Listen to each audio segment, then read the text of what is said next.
jërëjëf Der jërëjëf naataango yi ak sunu gan yi ak sénégalais yi ñuy seetaan ni ko ñëpp defee rek may am kàddu njàll aussi à l'endroit de toutes ces familles touchées te Sénégal yëpp la ñu touché loolu aussi pour man beneen correction la bu ñu war a def mooy ñu xam ne ñun ñëpp kenn ku nekk ñëpp la ñëpp ñit kenn lañ donc te loolu pour man cette volonté commune de vivre en commun nation bu ñu ko bëggee tabax foog ñu xam ne yitte bu mag lañ war a am pour que kenn ku ci nekk comprendre ne kenn ku ci nekk sa morom nga ba bu lu métti dalee ci kenn ñëpp mën ko ressentir ndoo mën ko métitlu comme ni mu waree donc di leen jaale ñoom ñëpp di jaale tamit di jaale aussi les mamans surtout nga xamante ni dafay métti ci ñoom tombeek aussi 8 mars ñuy bàyyi xel aussi toutes ces femmes qui perdent la vie en la donnant parce que dafa am Sénégal ba tey ñoo xamante ni may wax ne bu jigéen ëmbee Sénégal koo romb ñu ne yàlla na nga mucc parce que xam nañ ne le risque il est grand tey rek maa ngi yendu ci biti hors de Dakar mais tu vois un peu li ñuy wax fii yëpp da nga koy gisaat soo génnee jigéen ñooñ ngay romb ci tali bi yëpp ñu toog ñu yor ay buy ñu yor ay gerte ñu yor nangam honnêtement da ngay gis ne il y a 2 Sénégal totalement différents totalement lu ne fang nag kenn du ko jeex pour man ñun ñëpp benn ennemi la ñu am aujourd'hui c'est l'injustice ci forme bépp injustice ci forme yëpp inéquité sociale ci forme yëpp ñun ñi nga xamante ni yàlla dafa dogal ñu dëkk ci Sénégal de l'intérieur dañuy gis ne sunu progression yëpp daanaka da ngay gis ne ay échappées solitaires sax moom moo ci am parce que l'inégalité des chances dafa nekk une réalité extraordinaire yenn saa yi même l'information à un certain niveau pour nga am ko pour xam concours bi nga war a def kañ la war a am accès ci yi ñuy wax les mécanismes encore une fois de l'État yi ñuy def pour war ko mettre à l'endroit des jeunes et gis na yooyu am na foo xamante ni sax boo fa dëkkee pour nga jot ci problème la pour nga jot ci di nga gis koo xamante ni dafay passe ñëw ba Dakar juste pour venir prendre une information donc loolu yëpp pour man aussi c'est des choses qu'il faut régler définitivement il faut l'attaquer il faut aussi qu'on nomme les choses je pense que aussi ñun difficulté bi ñu gën a am mooy loolu jamono bi ñëpp ngi woote apaisement ñëpp ngi woote jàmm c'est bien beau ñun ñëpp dañuy woote jàmm te soxna si ma koy delloo njukkal tudd na léegi la plateforme des femmes pour la paix en Casamance man mii je suis un ambassadeur pour la paix femmes yooyu ñoom ñoo ma ko def parce que képp koo xamante ni am nga une voix qui porte li lay dimbali mooy nga fexe jàmm am parce que bu jàmm amul dara du am mais jàmm dafa am loo xamante ni moom moo koy laytaay fin wu processus la processus boobu nag justice ci la bokk équité sociale ci la bokk amul société bu amul problème amut mais li métti ci société mooy ñenn di am problème ñeneen ñi di leen ko teg ñooñu di leen ko teg dem retranché wu daa di nga xamante ni tu vois des zones des espaces où la vie s'est totalement retirée totalement les gens sont à des besoins yoo xamante ni très sincèrement c'est des questions de survie je veux bien que les gens soient à Dakar je veux bien que les gens portent ce combat pour la justice mais bu fekkee ne yow da ngay négocier aussi sur le dos des populations ça pose problème parce que nekk Dakar tu ignores totalement la réalité bi nga xamante ni moom moo nekk à l'intérieur du pays wala dans les banlieues une réalité extraordinaire nga bëgg a ñëw ne damay wax au nom de ces populations là ça pose problème et c'est le problème que nous avons tous dans ce pays et dans beaucoup de pays africains les députés deviennent des députés de la capitale tous ceux qui sont nommés quittent leur ville ñëw tout le monde se bat ñëppay xeex pour am lopin de terre à Dakar parce que wóor na leen ne fa nga dëkk moom boo fay wut kër sax c'est pour des raisons politiques et politiciennes pour boo demee am fooy recevoir ses militants et on ne règle pas la question de la pauvreté on l'entretient on ne règle pas les problèmes on les déplace boo demee ci sunu budget ni ñu koy tëggee da ngay gis ne il y a une volonté manifeste d'entretenir les couches vulnérables ci pauvreté boobu ak paupérisation boobu nga xamante ni da ngay bëgg xëy na saa boo leen soxlaa rek ñu jóg on parle de l'autonomisation des femmes mais on en parle depuis 60 ans les femmes trinquent ba fii may wax ak yow on parle des jeunes aujourd'hui pour man dafa am solo trop ñu waxtaane ko parce que réewu ndaw la ñu yor waaye nag sëriñ bi loolu ñu leen dikk du da ngay bàyyi ba ñu egg ci état bu jeunesse boobu nga ne ñu régler ko c'est depuis la petite enfance depuis ni muy progresser la nga war a def ci moom ci citoyenneté la nga war a def ci moom ci volontariat ba nga xamante ni bu accès foofu dina xam li ko war ci réewam. Madame Diaw junj na ko d'ailleurs dans ce waaw donc di nga xam ban rôle la war a jouer ak lan la war a mën a def donc mbir yi pour man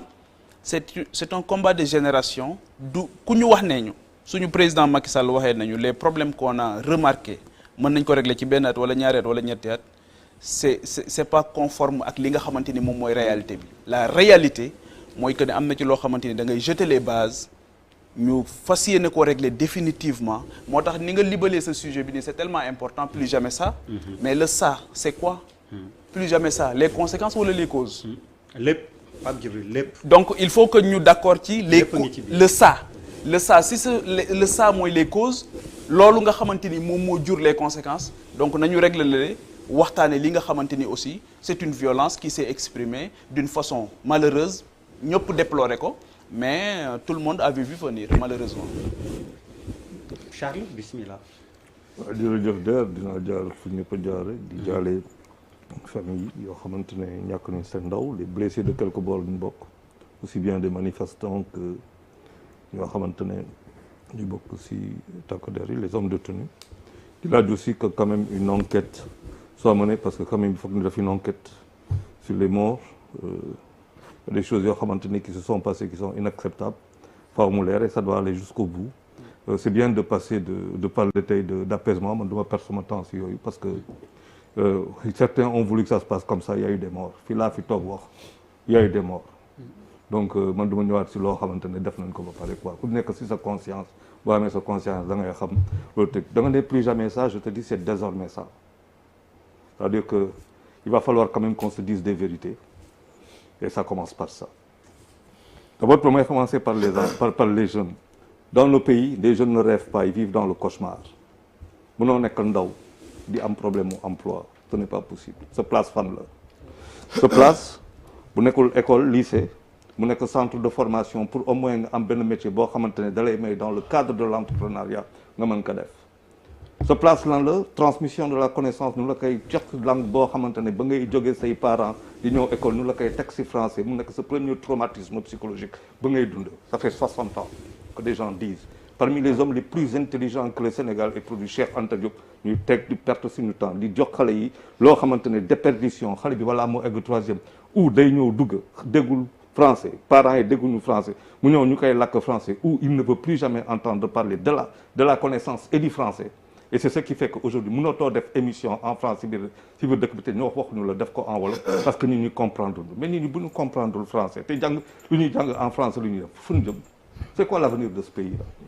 on est là tout à être là faire le fier nañ wax wolof bu kenn wax lii bu ko te xamoo dara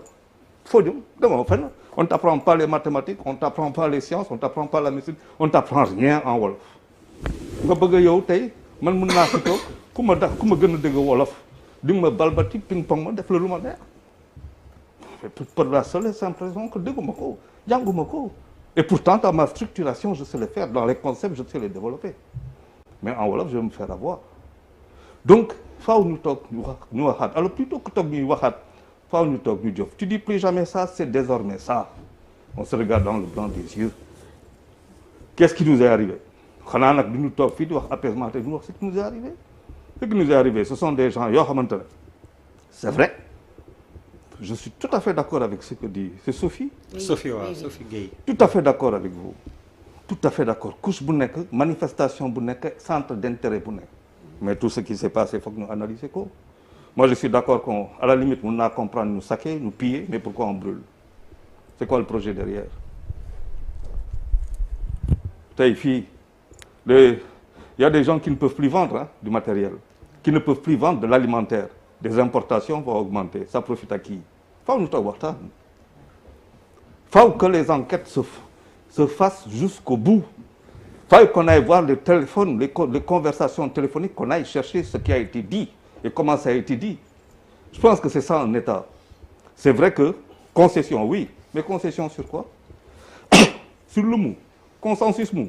pour que nous recommencer je t'ai dit c'est désormais ça je suis pas d'accord avec toi Sophie damay ñëw sa kër làkk ko oui loolu moo xew Sénégal nanguma je suis pas d'accord avec toi damay ñëw sa kër ma lakk ko ba pare ne la oui c'est comme ça bind ko réseaux sociaux yëpp depuis quand on est comme ça je suis pas d'accord avec toi ma ñëw casser sa kër mieux ñëw ça vandalise la gànd ça veut dire quoi ça je suis pas d'accord ba def je dis il s'est passé un certain nombre de choses yoo xamante ne où on fait dans la fumisterie que nous avons l'habitude de faire et on plus jamais ça c'est toujours ça et désormais ne sera que ça veut dire que on va faire les locales on va attaquer